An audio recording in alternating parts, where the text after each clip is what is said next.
What's good, everybody? Quick little video, right quick. Now, remember, I'm blind. So if you see me getting all up on the camera, it's not because I love y'all. It's like, I love y'all. But if you see me getting all up on the camera like that, it's because I'm blind. I don't like wearing my contacts. I should. I should have my glasses on. I don't. And that's a problem. So I'm going to correct that eventually. But if you see me all up on the camera, that's why, because I'm trying to look at your comments. But what's up, everybody? Thought I'd make a quick little video. It's Philly week. What up, Bobby McClain? It's Philly week. You know what I'm saying? But here's the thing. It don't even feel like Philly week to me. Like, this is one of the weirdest weeks because usually whenever we're playing the Philadelphia Eagles, shout out to everybody. Steven Arthur, what's up, my big dog? Boo Thang, as always, I love you. What's goody, Young C? No, Brandon Williams. What's up with y'all, dog? I appreciate y'all and I love y'all for life. Just want to make sure I always let y'all know that when y'all jump in here, y'all are the best people in the world, best people that support us. And I really love when y'all jump in here. So thank you very much for taking your time to tune in to me. But you know what? As I said before, this is Philly week. It's a really weird week because it doesn't feel like Philly week to me. Usually, like when it's Philly week, I'm all geeked up and crazy and going nuts and I'm just hyped up. But I guess maybe it's this 3-game losing streak. Maybe it's because we lost the Jets, or maybe it's because it's the same old damn Cowboys.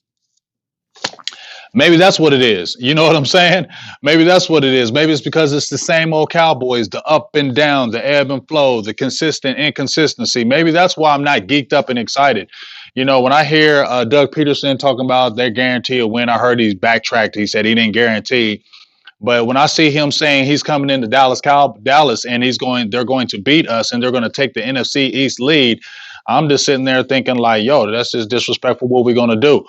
But like I told y'all before, the last 2 weeks, one thing we should know about our Cowboys is we are unpredictable.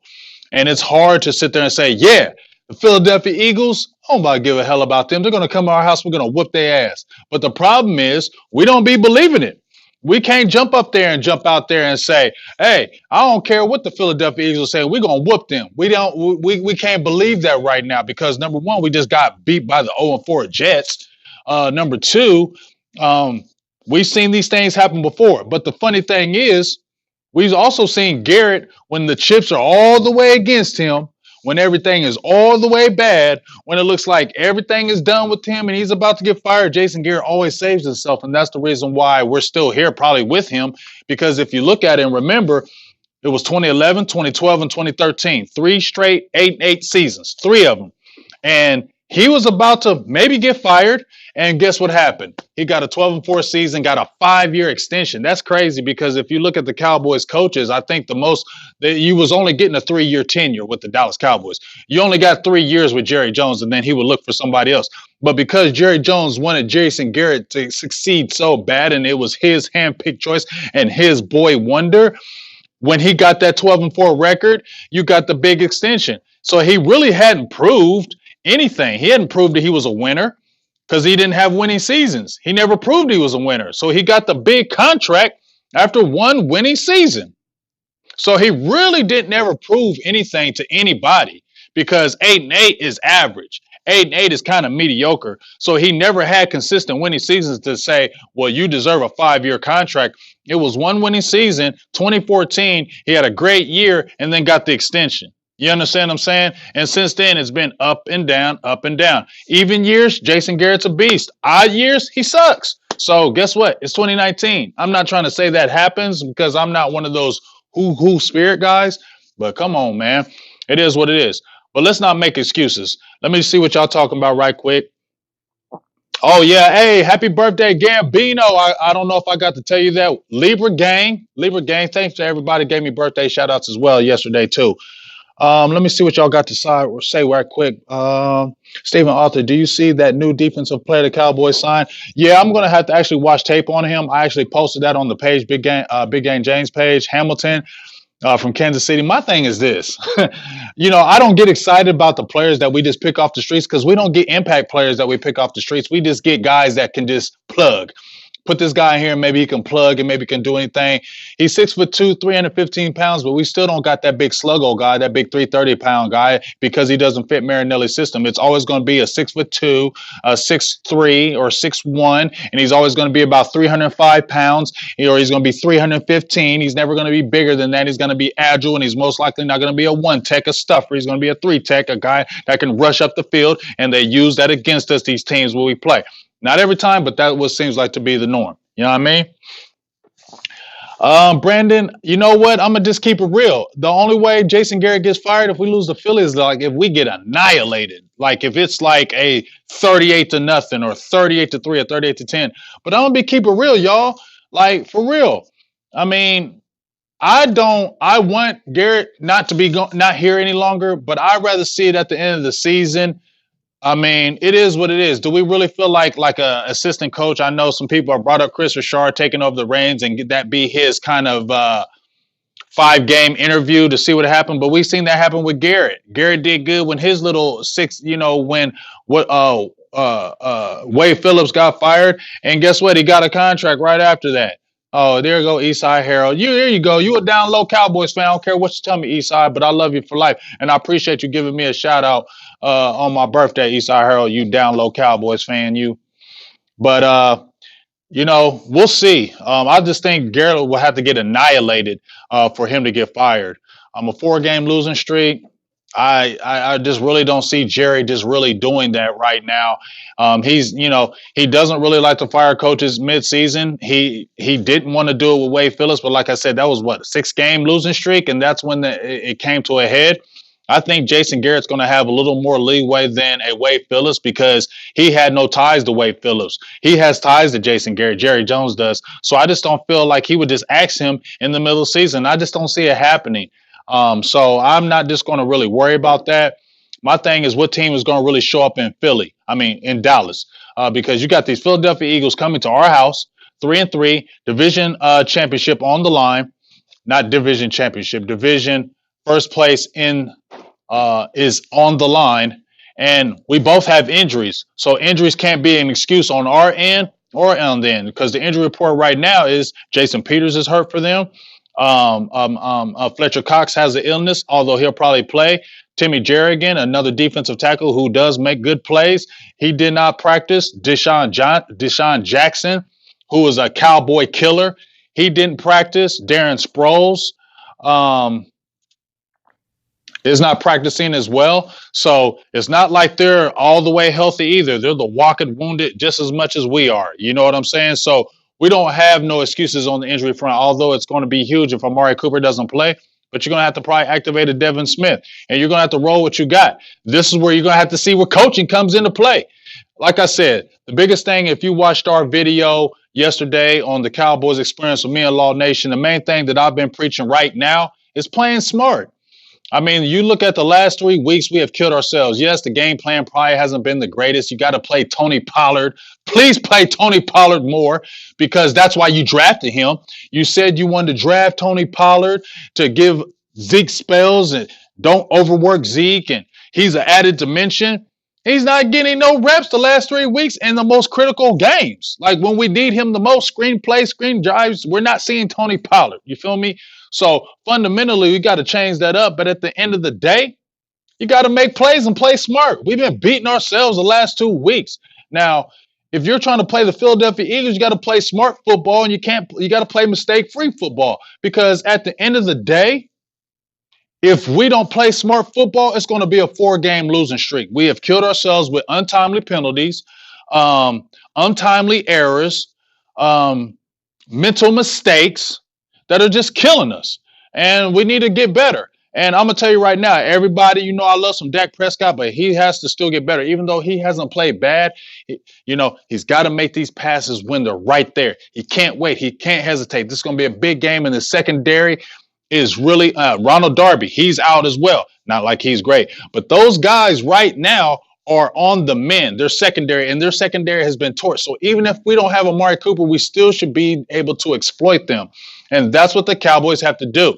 So it's going to have to be a lot of good coaching more than anything else. Because I guarantee you, Doug Peterson is going to come out swinging. They're going to come out all no holds bar. They're going to probably try trick plays. They're going to try to do everything in the book to embarrass us. So we have to have a solid head coaching game and a game where it's minimum mistakes and it's a game where we are playing smart football. If you play smart football and you make minimal mistakes, that's where your best opportunity to win. And we have continued to beat ourselves. And like I said, players play, coaches coach. But when you see this thing year in and year out with these same things, we seen it 2011, 2012, 2013. You have a chance to take the next step, you lose the game. How many times do we see in those 3 years and those 8 seasons when you had Jason Garrett could take a next step and get into the playoffs, we'd be 5-3, and then we lose 2 or 3 games. You get what I'm saying? Or we lose 2 in a row. You get what I'm saying? We have seen this before. So that's the reason why that I am sitting here saying, I'm not advocating, hey, Jason Garrett get going midseason because that's just a difficult situation. But what I am saying is tighten this ship up. I'm not just going to say the season is over, but we need to tighten up this ship right now. Okay? It's got to be mental preparation on everybody's end. Every game, every play, smart football. Be cognizant of where you're going. Just like I said, smart football is when you're playing the Jets and they're driving down the field and they have a 14-play drive and it's a third down, a third and goal, and they're on the 13-yard line.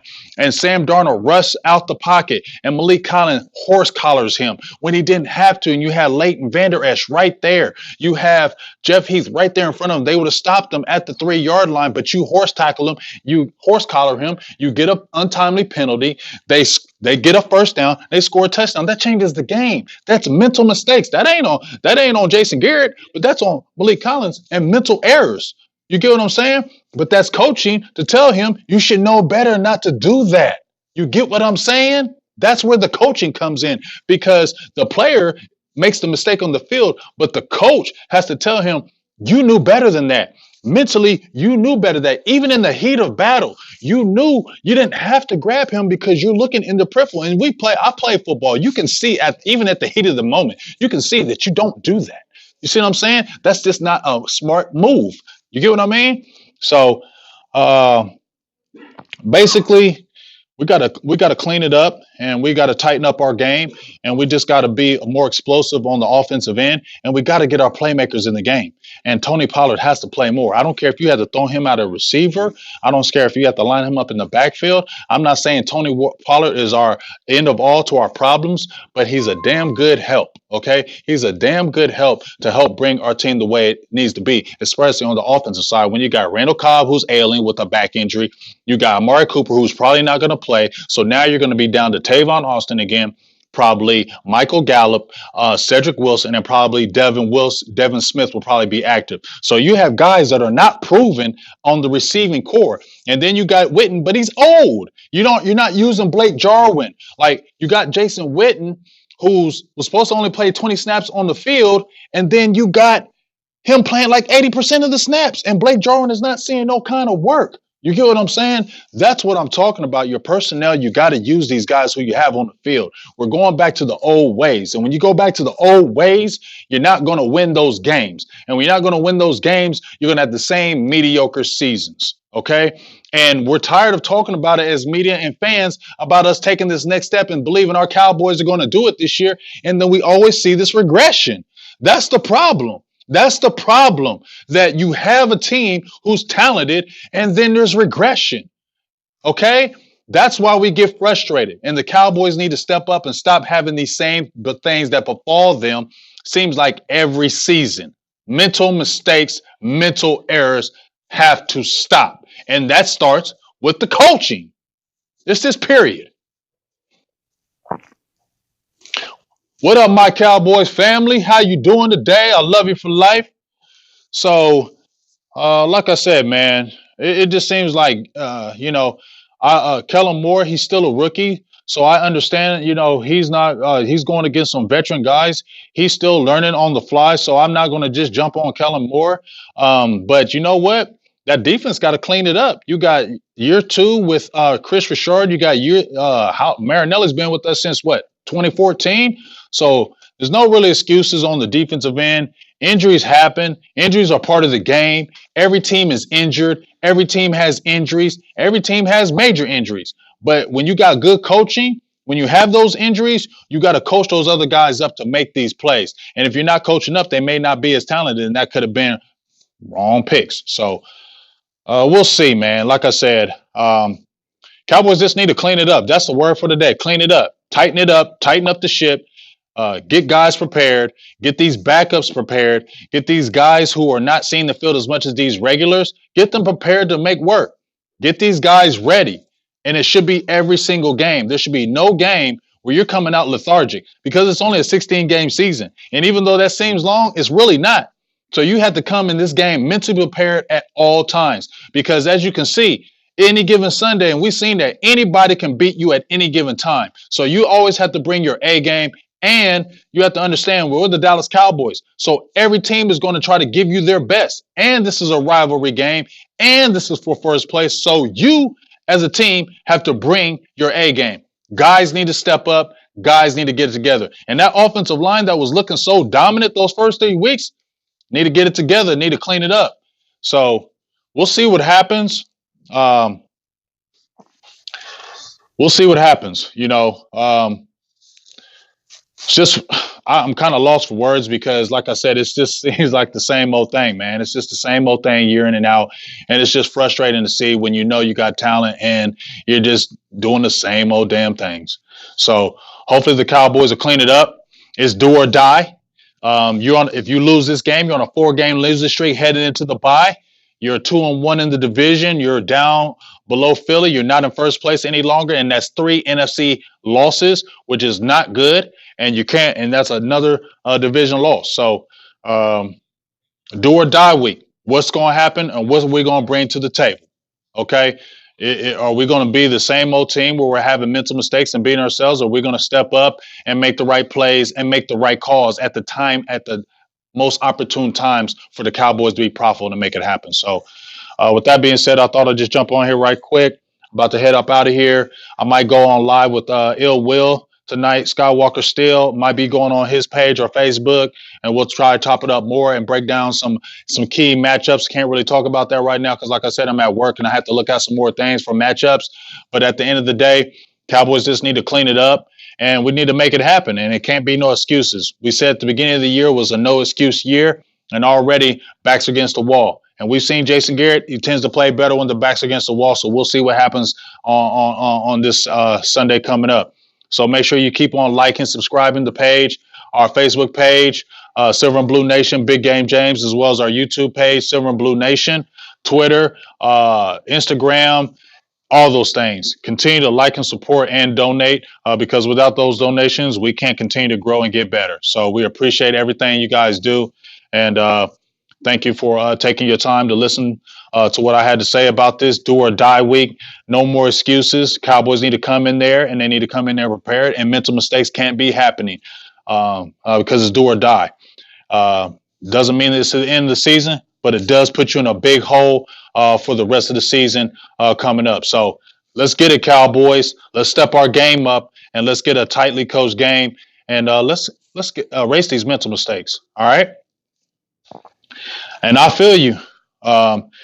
When the stage is high, we tend to kind of fall off. But once again, when Jason Garrett's back against the wall, he tends to kind of rise to the occasion.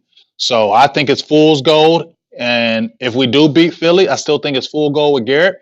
And I think he still doesn't need to be re-signed because unless he's getting to that NFC Championship or a Super Bowl, and even if he gets to an NFC Championship, I'll still be thinking like, yeah, we still need to get rid of him because I just don't think he's the guy for the job, man. Just my opinion. And I'm not trying to hate on a coach, but it's just been too long, and I just feel in my heart it's not going to change. So we'll see. Go Cowboys. Check us out tonight possibly with Skywalker Steel, and we'll talk more Cowboys football. Thank you for all the support, and I love y'all for life. Appreciate y'all. Talk to you soon. Go Cowboys. Peace.